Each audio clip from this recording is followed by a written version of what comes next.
My name is Joe Zikas. I'm with NewHomeNoteBook.com. I'm sitting here with Lloyd Gussis, who's an attorney who concentrates his practice in real estate. What we didn't talk about is what happens after the closing when the punch list isn't done.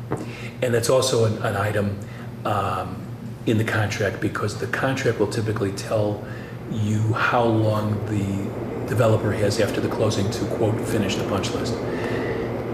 A lot of times it's 30 days, a lot of times it's 45 days, a lot of times it's within a reasonable time, and then the exception always is subject to circumstances beyond the developer's control. So if things are on back order or whatever. It's probably the one area that is most important before you sign the contract, to find out who the developer is and what their reputation is in terms of finishing the punch list.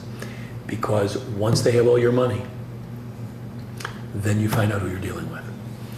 And of course, human nature is, if they've got 4 other units to finish, so they can close those and take $2 million off their debt or put it in their pocket, they're probably much more likely to finish those units before they go do your touch-up painting and whatever. Developers in the suburbs have developed some pretty sophisticated institutional mechanisms for dealing with this. I don't know if this goes on in the city.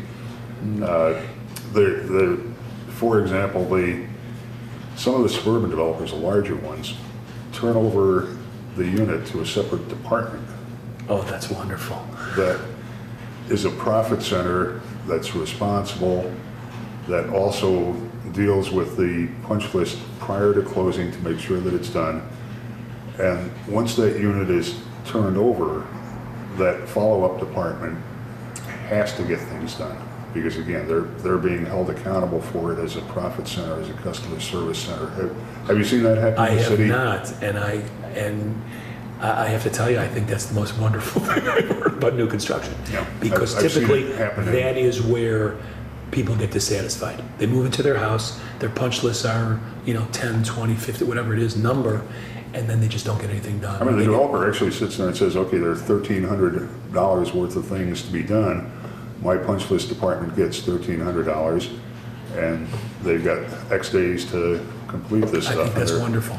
Or that would be one of those developers I would look to buy from, honestly, because my son bought from one, and unfortunately that guy's now bankrupt. Well, that's unfortunately, but he had a good experience. Oh yeah, I mean that kind of thing would be invaluable.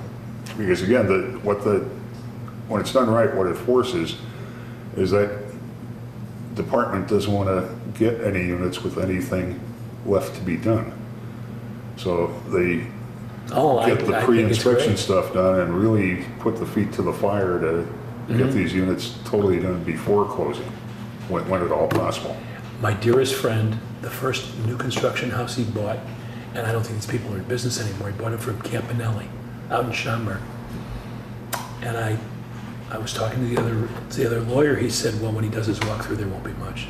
I said, what are you talking about? He said, the most items we've ever had on a punch list before closing is 3. I said, come on, you're pulling my leg. And he said, no, because we tell the construction people that we're closing a week before we actually are, so that when we do the walkthrough, we get to the closing, and my dear friend is fairly picky. And I looked him at the closing and said, so you did your walkthrough? Well, where's your punch list? He said, there isn't one. I said, come on. He said, no, it's all done. Now, that doesn't happen anymore, where you go to the final closing and there's just nothing. Everything's finished. There are usually items.